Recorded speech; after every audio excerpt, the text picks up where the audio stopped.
বিপ্লবী পরিষদের একটি সমাবেশ ছিল, সেখানে আমাকে স্পেশাল গেস্ট তারা রাখছিল। তা আমি অতিথি হিসাবে সেখানে গিয়ে আমি আমার রাজনৈতিক বক্তব্য রাখছি। সেখানে ছাত্র দলের সন্ত্রাসীরা উপস্থিত ছিল, এদেরকে আসলে ভালো বলার কোনো সুযোগ নেই এখন।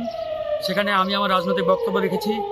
আমি বলেছি আমরা জুলাই আগস্টে বিপ্লব করেছি একটি বিপ্লবী সরকারের জন্য। আমরা কোনো অন্তর্বর্তীকালীন সরকার চাই নাই। আমরা হাসিনার সংবিধান ছুঁড়ে ফেলে দিয়ে আমরা একটা বিপ্লব করেছি, এবং এই বিপ্লবী সরকার না হওয়ার পিছনে তারাই দায়ী যারা 5ই আগস্টে ওই ক্যান্টনমেন্টে বৈঠক করেছেন আর্মির প্রধানের সাথে। ওই দিনেই মূলত এই অন্তর্বর্তীকালীন সরকার গঠনের ফর্মুলাটি ওখান থেকে আসছে। তো আমরা তো এরকম অন্তর্বর্তীকালীন সরকার চাই নাই, আমরা একটি বিপ্লবী জাতীয় সরকার চেয়েছিলাম। এই সরকার না হওয়ার কারণে মূলত আজকে সারা বাংলাদেশে যে বিশৃঙ্খলা, যে সমস্যা, সংকট সেটি তৈরি হচ্ছে। তো সেই জায়গায় এই বক্তব্য শতভাগ সঠিক। এটাতে ক্ষিপ্ত হয়ে ছাত্র দলের নেতাকর্মীরা আমার উপরে অতর্কিত আক্রমণ চালিয়ে আমার অবস্থা খারাপ করে দিয়েছে। আমার মানিব্যাগ, মোবাইল সব নিয়ে গেছে। হ্যাঁ, আমাকে সবাই চিনে এবারে যে আমি গণ অধিকার পরিষদের নেতা। তারপরেও তারা আমার উপরে এরকম অতর্কিত আক্রমণ করেছে। আমার উপরে এই কাজ করেছে তারা আসলে। যাই হোক, কারণ আমাদের বক্তব্য একবারই পরিষ্কার।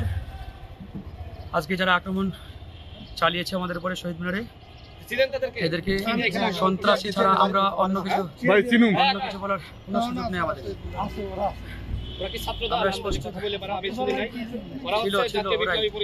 বিপ্লবী পরিষদের ব্যানারটা ওদের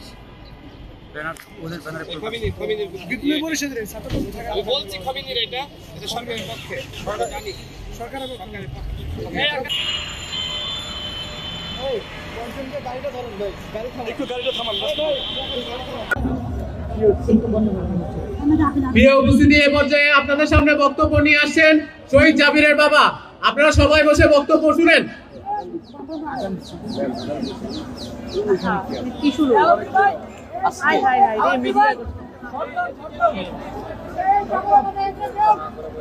আমি বললাম কি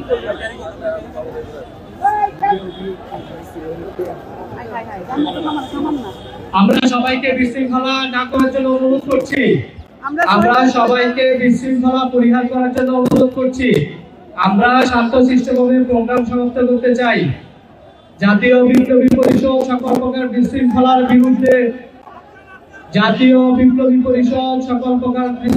বিরুদ্ধে, আমরা সবাইকে শান্তশিষ্টভাবে আজকের প্রোগ্রাম বাস্তবায়ন করার জন্য অনুরোধ করছি।